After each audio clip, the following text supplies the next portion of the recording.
खैर हो ज्ञान, यहाँ पहले कौन आया था? पहले आप आए थे। तुमको पहले बुलाया किसने था? जी आपने। तो फिर चाय भी पहले यहीं आएगी। चाय यहाँ लगा रखो, चलो।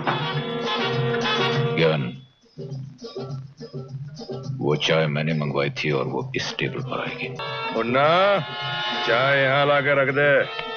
चाय इसी टेबल पर आएगी ज्ञान। खबरदार।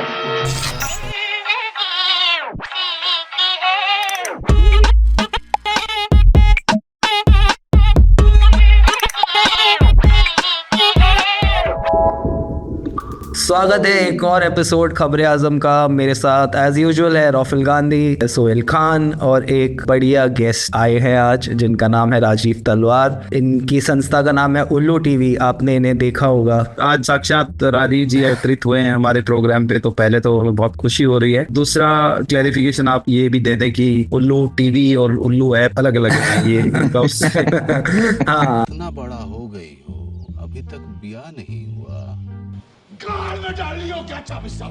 जब मेरा वीडियो वायरल हुआ था उसके बाद उन्होंने नाम रख के अपना बनाना शुरू किया। बहुत से फोन भी आते थे, लोग सोचते थे कि हम ही वो हैं। जो काम आप शब्दों में करते हैं वो लोग साक्षात स्क्रीन पे करने लग गए। विद्यार्थी की सबसे बड़ी जरूरत क्या है? गलत उत्तर हुआ तो उठा बैठी करना पड़ेगा। विद्यार्थी की सबसे बड़ी जरूरत है उसकी पढ़ाई, उससे बढ़कर कुछ नहीं। पढ़ाई क्या होती है? पढ़ाई एजुकेशन। एजुकेशन क्या होता है? शिक्षा। अरे शिक्षा क्या होता है? शिक्षा पढ़ना होता है और क्या होता है? इस समाज को कुछ नहीं मालूम। जिस देश का विद्वान ही चूतिया हो, गांडू हो, नामर्द हो, मादर चोद। नहीं, देखिए उस वीडियो में जब मैंने उनसे पूछा कि विद्यार्थी के लिए क्या जरूरी है, उन्होंने जब उत्तर दिया उसके पास मैंने अपना फेस टर्न कर लिया। फेस टर्न करने के बाद जो मैं बोल रहा था मैं उनको नहीं बोल रहा था। अरे गांडू से बात नहीं करता। इस सवाल का सही आंसर क्या है राजीव जी? एक वन वर्ड आंसर क्या है कि शिक्षा क्या है? इतना तो समझ में मुझे आ गया, कुल मिला के 20-25 साल बच्चों को मैं पढ़ाया हूँ। और 2009 का वो दौर था जब मुझे पता चल गया था कि ये समाज जो सिखाया जा रहा है, जो बताया जा रहा है, शिक्षक ही इस देश का अनपढ़ है। अब धीरे धीरे दुनिया चर्चा करेगी तो मैं धीरे धीरे सबको बताऊंगा, लेकिन फ्री में कुछ नहीं बताऊंगा। और 100 रुपया महीना अगर आप जी तलवार पे आप खर्च नहीं कर सकते तो आप गांडू हैं। अमिताभ बच्चन, शाहरुख खान, मोदी, मुलायम मायावती, अधिकारी, सबको पैसा ये देश देता है। और राजीव तलवार सत्य बताएगा, वो भी फ्री में। ये संभव नहीं है। जब तक मुझे अपनी कीमत नहीं मिलेगी मैं किसी को कुछ नहीं बताऊंगा। और मैं मर गया तो गूगल और चैट जीपीटी, एआई भी नहीं बता पाएगी। तो राजीव जी, अब ये तो हो गई बात कि आप कहते कि फ्री में कुछ नहीं करूंगा, लेकिन अब आप हमें ये स्ट्रक्चर समझा दो। कितने में आप ये जो रहस्य है इसको रिवील कर पाओगे देश के सामने? क्या आपको चाहिए? कितने लोग लगेंगे? कितना पैसा लगेगा? प्रॉब्लम मैं फ्री में भी बताने के लिए तैयार हूँ, लेकिन जिस तरह आईपीएल में क्रिकेट होता है, फुटबॉल होता है, सारे देश के अधिकारी, नेता, मंत्री मेरे सामने बैठ जाए, मेरे को पैसा नहीं लेंगे, हम फ्री में बता देंगे। लेकिन ये सामने आओ, मैं इनकी औकात देखना चाहता हूँ। इस देश के जो अधिकारी हैं, जो मंत्री विधायक हैं, अपने आप को तोप समझते हैं, इनको मैं इनकी औकात बताना चाहता हूँ। ये सामने आ जाए, और सामने नहीं आएंगे तो देश एक दिन जूता मार के सामने लाएगा। देश के बच्चे हमसे पूछेंगे और इन लोगों को फिर हम जवाब देंगे, और फिर ये मुंह दिखाने लायक नहीं रहेंगे। ये देश को चूतिया बना रहे लोग। दिनेश लाल यादव की निरहु है, सांसद नहीं है, उनको वाई श्रेणी सुरक्षा मिली है। और इस देश के एक पत्रकार का नाम बताइए जिसको वाई श्रेणी सुरक्षा मिली है? बताइए। लोकतंत्र है कि नौटंकी है? 2 कौड़ी के सांसद को सुरक्षा चाहिए, 2 कौड़ी के मंत्री को सुरक्षा चाहिए। वैसे अर्नब गोस्वामी एक पत्रकार अपने आप को बुलाते हैं, उनको सुरक्षा दी है वाई सिक्योरिटी की। बताइए कितना शर्मनाक है, कितना शर्मनाक है। दिल्ली और पानी के डूब के मर जाना चाहिए इस देश की जनता को। 100 करोड़ गधों को अपनी जिम्मेदारी का एहसास ही नहीं है। अर्नब के चैनल का नाम चुल्लू टीवी होना चाहिए ना? नहीं, वो ये समाज मरा हुआ है, इस देश का शिक्षक ही मरा हुआ है भाई साहब। ये समाज की जो औकात है ना, वो हमसे बेहतर इस धरती पर कोई बता ही नहीं सकता है। और दम है ना, जिसको लगता है कि राजीव तलवार गलत है तो सामने आगे बैठ जाओ अपने बच्चे, अपने परिवार के साथ, तो तुमको मैं साबित कर दूंगा। जो लोग डिग्री मांगते हैं हमारे मोदी ताऊ से, कुणाल भाई, इस देश के लोग जिसके पास डिग्री है वो क्या उखाड़ लिए और राजीव तलवार जैसे आदमी को नहीं समझ पाए। I am become from Allahabad University. We have degree. आँख बहुत लाल है, आप कहाँ से पिए? अभी आपने बिहार में फिलहाल देखा हुआ कि मोदी जी को एक गाली दी किसी ने, उन्होंने एक दिन के लिए पूरा बिहार बंद कर दिया। आप जितनी गालियां अपनी बातों में देते हैं तो इस हिसाब से तो वो 6 महीने का लॉकडाउन लगा देंगे इस देश में। नहीं नहीं राफेल भाई, 2009 का वो दौर था जब मैंने अपनी पत्नी से, स्कूल के बच्चों से कहा था कि गाली दुनिया का सबसे खतरनाक हथियार है, और गाली से राफेल भाई वो हो जाएगा जो बम बारूद डायनामाइट है, जो नहीं कर पाए वो हम गाली से करेंगे। उसका इस्तेमाल इतना बेहतरीन मैं कर रहा हूँ और इतना बेहतरीन मैंने किया है, आज नहीं तो कल पूरा हिंदुस्तान ताली बजाएगा उससे, पूरा हिंदुस्तान। तू दे गाली, देख तेरी लाइफ सुधर जाएगी। बच्चन जी पोलियो के एड में आके बोलते हैं लोड़ो, लगा लो टीका, लगा लो टीका। 2 साल पहले खत्म होता पोलियो। 5 मिनट पहले इस रोड से एक बाइक नहीं आ सकती और ये गाड़ी आ सकती है। मोदी, मुलायम, मायावती सत्ता में बैठे, तुमको जो करना है तुम कर लो, साले तुम्हारी औकात नहीं है। मैं गाली देना नहीं चाह रहा था, जो करना है तुम कर लो साले, लेकिन आने वाले समय में हम नहीं आने देंगे। वहाँ साला सच कोई कौन बोल सकता है, लेकिन राजीव तलवार सच्चाई तुम्हारे कान में घुस के निकालूंगा। गाली देने के लिए सॉरी, और जहाँ गलत होगा वहाँ राजीव तलवार खड़ा होगा। मर्दों का प्यार राजीव तलवार को जरूर मिलेगा। चुनाव के बाद इस देश में सारे मर्द साले राजीव तलवार को प्यार करेंगे। तुम्हारी माँ के दूध में ताकत है तो राजीव जैसा बेटा पैदा कर। राजीव जी, आपको सिर्फ मर्दों का प्यार क्यों चाहिए, मतलब औरतों का क्यों नहीं चाहिए? औरत राफेल भाई पहले से मर्द है। 9 महीने जो हमको अपने घर में मेरा रख सकता है वो मर्द ही है, तो औरत पहले से, लेकिन उसको अपनी ताकत का एहसास नहीं है। You are brave and I am always I appreciate you. Thank you Lalu ji. Brave lady. Thank you Not lady, you are male. इस दिन कुछ ज्यादा ही परेशान थे राजीव जी ये, जब इस दिन ये हो रहा था, क्योंकि आमतौर पे आप इतना गर्म नहीं रहते, उस दिन बहुत ज्यादा। नहीं, जब शुरू में काम शुरू किया था, जब कभी पत्नी से मेरा कुछ विवाद हो जाता था तो मैं सड़क पे निकल जाता था और एकदम मतलब फट जाता था सड़क पे जाके। कभी कभी 2-4 वीडियो गुस्से में बहुत बने हैं। मामला घरेलू था, घर पे ज्यादा लड़ाई हुई थी। भाई किसकी पत्नी चाहेगी मेरा पति जेल जाए, मेरा पति बार बार थानों में बैठाया जाए? कोई नहीं चाहेगा। इसीलिए तो भगत सिंह, राजगुरु, सुखदेव जैसे बच्चे इस देश में पैदा नहीं हुए। तो मतलब अगर किसी को क्रांतिकारी बनना है तो क्या मतलब शादी ना करे? और प्रधानमंत्री जी ने शादी करने के बाद जो कदम उठाया वो तो वही बता सकते हैं। भोसड़ी वाले मोदी मोदी चिल्लाते माधवचोद। अरे साले, मोदी की औकात है तो राजू से टकरा के देख लो। भोसड़ी वाले 8 बजे बुलाया था बाप के अदालत में, तुम्हारी माँ का चौदह। तुम्हारे गांव में दम नहीं है कि तुम उसको ला सको मेरे स्टूडियो में। चुनाव लड़ूंगा, तुम्हारी गांव में घुसूंगा। भोसड़ी वाले, मेरे साथ अन्याय हुआ है, मेरे साथ अन्याय हुआ है और मैं अब किसी के साथ अन्याय नहीं होने दूंगा। ठीक है, और तुम्हारी माँ का चौदह अगर गरीबों के साथ अन्याय करोगे तुम्हारी माँ चौथ के दिखाएंगे। भोसड़ी वाले, मेरे लिए ताली बजाइए भाई साहब, मेरे लिए ताली बजाइए। राजू भैया जिंदाबाद। हर पान की दुकान पे पान खाओ और मेरे लिए 5 रुपए छोड़ दो। नहीं हटूंगा तुम्हारी माँ का चौदह। तुमने मेरा सब कुछ बर्बाद किया है माधवचोद। देश के युवाओं से कहना चाहता हूँ, मत जुड़ो हमसे, मुझको पैसा भी मत दो, कुछ मत करो, लेकिन कम से कम फेसबुक, ट्विटर, व्हाट्सएप पर विरोध करो, खुल के विरोध करो, खुल के जितना बुरा कर सकते हो करो। मेरा बुरा ही कर दो, अच्छा तो नहीं कर पाए आप लोग, बुरा कर लो, और कुछ नहीं कर सकते तो जहर खा के मर जाओ। और इतनी बात अगर नहीं समझ में आती तो समाज पढ़ा लिखा कहाँ है?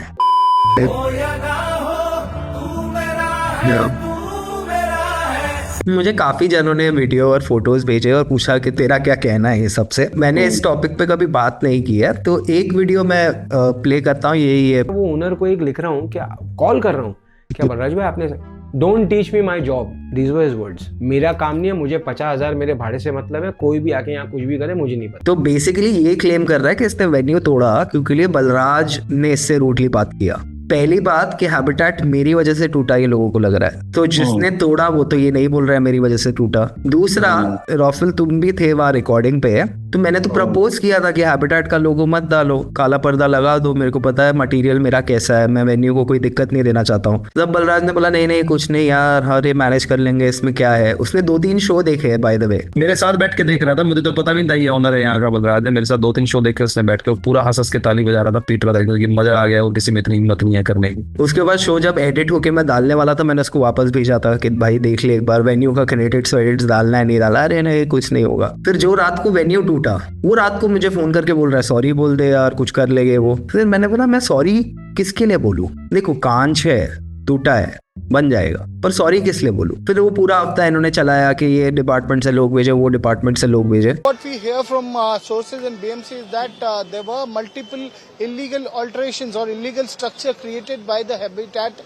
Studios located in the Unique Continental Hotel, and this structure, there were multiple complaints regarding this structure. Basically ये जो अभी इससे मिल रहा है वो मेरे लिए नहीं मिल रहा है, वो अपने लिए मिल रहा है, पर लोगों को ऐसा लगेगा कि नहीं नहीं मैं जैसे वापस हैबिटेट पे परफॉर्म कर पाऊँ इसीलिए मिल रहा है। ऐसा कुछ नहीं है। अगर किसी का वेन्यू है, फायर सेफ्टी नहीं है, ऊपर इलेक्ट्रिक कनेक्शन जो लिया है वो सही मीटर से नहीं लिया है, या जो भी है, बाहर छज्जा थोड़ा बाहर निकाला हुआ है, वो सब चीज जो अगर एक वेन्यू में है तो उसके लिए मैं क्यों सॉरी बोलूं। ये मैं 7 महीने के बाद इसीलिए बात बोल रहा हूँ क्योंकि लिए लोग मुझे मैसेज करके पूछ रहे हैं कि ये क्यों हो रहा है, कैसे हो रहा है, यू नो तुम्हारा क्या कहना है ये सब चीज में। मेरा कुछ कहना नहीं है भाई, वो बलराज जो अपना काम है वो कर रहा है, एक धंधा जैसे चलता है वो चला रहा है। फिर मैंने पूछा यार अक्टूबर में मेरे को शोज करना है, मैं मुंबई आ रहा हूँ, तो उसने बोला नहीं मैं नहीं दे सकता वेन्यू, ये जो प्रेशर मेरे पे गुजरा था वो 1 हफ्ता 2 हफ्ता वो मैं वापस लेने के लिए रेडी नहीं हूँ, प्लीज तू दूसरा वेन्यू देख ले। तो मैंने बोला ठीक है फिर सही है। तो कुणाल कामरा अगर वापस आएंगे मुंबई में तो क्या शिवसेना के कार्यकर्ता उसका विरोध करेंगे या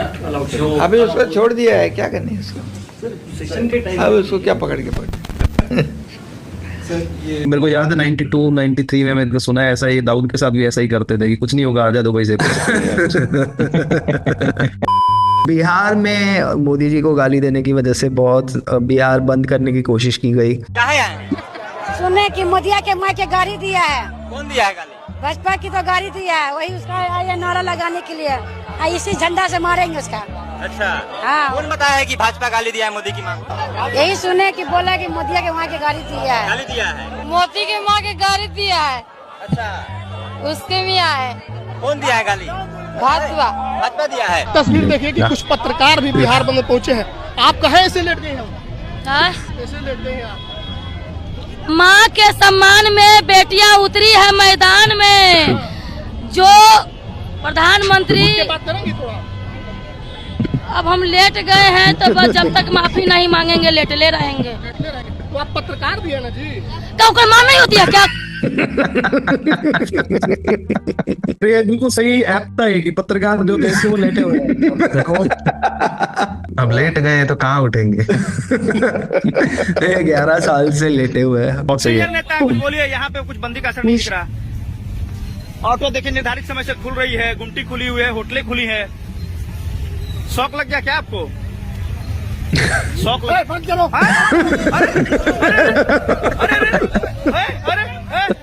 ये क्या हुआ? ये क्या हुआ? ये देखिए आप जोश में आ गए भाजपा नेता। आप दुकान बताइए बताइए बिहार बन रही है क्या? ये क्या हुआ? क्या हुआ? ये क्या हो गया? भाई को अपनी आंखों के सामने पूरा करियर एकदम घूम गया उसका। मैं तो भाजपा में हूँ, क्या करने आओ यहाँ पे, इसको एकदम से याद आया सारा।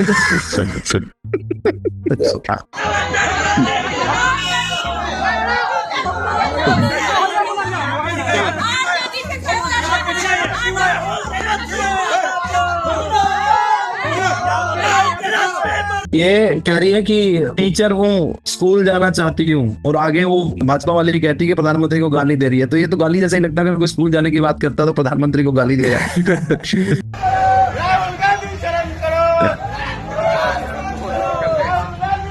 ये मोदी चाचा खुद ही आया भाई।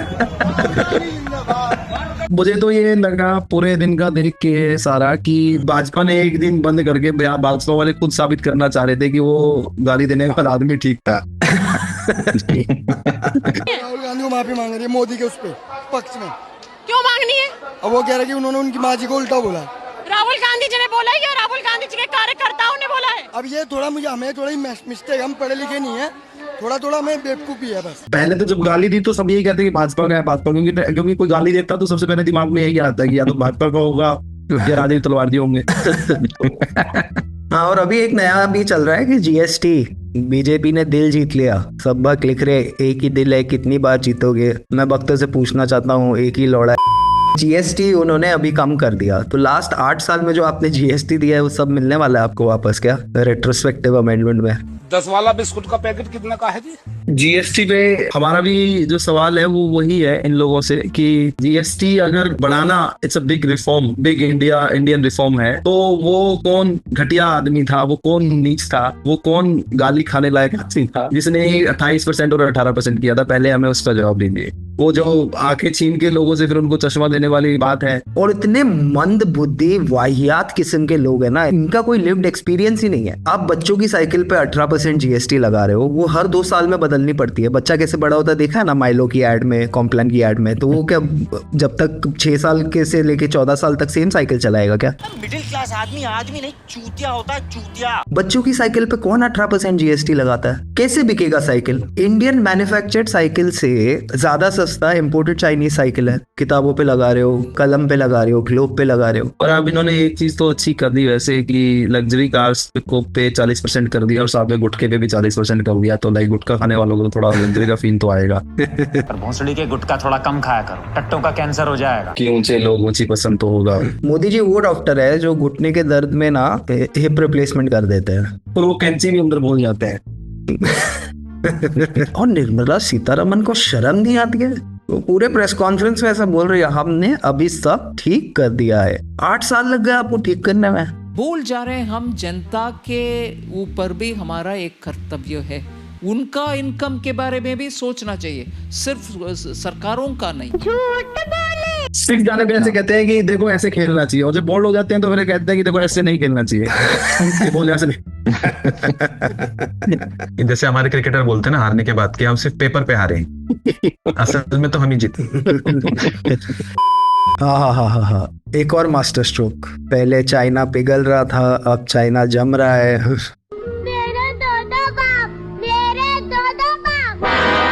इनके वीडियो भी हैं जिसमें ये कहते हैं कि 2009-10 में के स्पोर्ट्स यूनिवर्सिटी बनाएंगे हम गुजरात में, चाइना के कोलैबोरेशन से। चाइना वाले आएंगे यहाँ पे, हमें सिखाएंगे कैसे खेलना गुजरात में, और हम जो है मेडल लेके आएंगे। अब 2025 आ गया, पिछले साल के ओलंपिक्स में देखो, गुजरात का कोई एथलीट अगर आपको दिख जाए कि वो स्टेडियम के बाहर से भी गुजरा है ओलंपिक में, तो मुझे बता देना।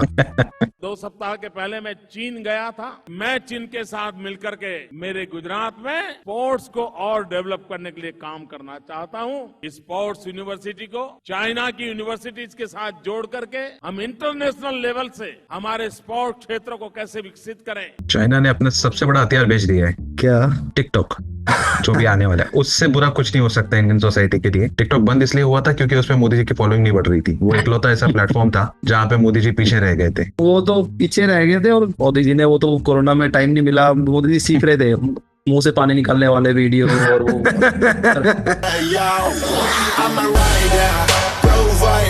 एक वीडियो भी आई थी जिसमें पुतिन और ये खड़े थे साथ में, तो हमारे प्रधानमंत्री जो जोर जोर से हंसे जा रहे हैं, वो रशियन में बोल रहा है, उस पर भी हंस रहे हैं। मेरे को भाई इस आदमी को कितनी भाषाएं आती हैं भाई, क्यों हंस रहा है इतनी जोर जोर से? ये ना इसीलिए तो म्यूट पे ही वीडियोस निकालता है उनके, कि हमें पता नहीं चले कि क्या बात हो रही थी। और ये शहर छोड़ के, ये चाल छोड़ के निकल जाएंगे और मस्त में कैश करेंगे। पैसा ही पैसा होगा। विदेश में जाते हैं तो मस्त मामा जी हो जाते हैं, और घर पे आते ही नाराज फूफा जी हो जाते हैं, टाइप वाला मामला है इनका। Flood is the Himalaya Pradesh of very rainfall. This is the China. This is the world war. Do not Narendra Modi. What is this? Cancel. I not. Japan, Rus and Russia. Do you understand? It is man-made disaster or not? No disaster that you like. Rainfall is not because of. Do you understand my son theory? But no, you have been underestimated by the intercourse. No, Aurat woman is the very well. What is this? What are you saying? Are you message anything? I think हर भाषा का translator लगेगा ये समझाने के लिए। Teleprompter बंद होने के बाद मोदी जी के भी तो हाल ऐसे ही हो जाते हैं। कहीं समझ में आती है। क्लास अब ठीक से सुना रहा है। ये मुझे लगता है कि शशि थरूर का बचा हुआ पैक पी गया शायद उठा के। और भाई जान ये देखा कि मतलब डिक्शनरी पूरी थी भाई के पास, तो लगाना नहीं आ रहा था कि कहाँ पे क्या लगाना है। मतलब सारा कुछ था अंदर, सारा कुछ था, मतलब डिक्शनरी खाई हुई थी, वोकैबुलरी पूरी अंदर घुटी हुई है, लेकिन बस वो प्लेसमेंट थोड़ी सी बन नहीं पा रही थी कि किसके पीछे क्या लगाना है। ये भारत में संस्कृत को बढ़ावा देने का आउटकम है। He made some sense. I mean, if you listen to him first and उसके बाद आप प्राइम मिनिस्टर का स्पीच सुनो कोई, तो आपको ये ज्यादा सेंसिबल लगेगा। और दूसरा वक्त एकदम खुश हो रहे थे कि मोदी जी फ्लाइट से उतर के पुतिन के साथ गाड़ी में बैठ गए। युवा नेता खुश होता ना मंत्री जी के साथ गाड़ी में बैठ के, तो ऐसे खुश हो रहे थे पुतिन के साथ बैठ के कि आज मंत्री जी के साथ गाड़ी में बैठने का सौभाग्य प्राप्त हुआ। और उसके बाद इन्होंने वो भी तो लगवाई न्यूज आइटम, जैसे कि ट्रम्प का फोन 3 बार नहीं उठाया, तो इसी तरह से उन्होंने पुतिन के लिए पुतिन ने 10 मिनट वेट किया। 10 मिनट वेट किया।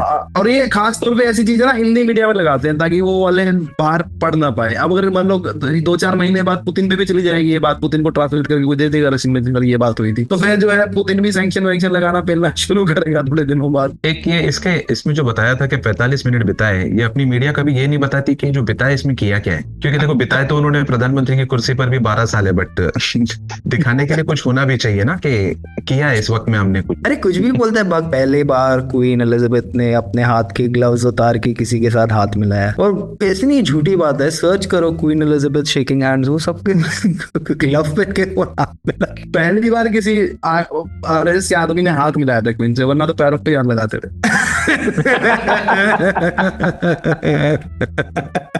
और इसी के साथ इस हफ्ते का खबरें आजम समाप्त करते हुए राजीव तलवार जी से प्लीज जो मर्द अपने आप को माने उनके साथ जुड़े, सोहेल खान को फॉलो करे और मुझे और राहुल गांधी को अगले हफ्ते मिले। Thank you. Thank you so much.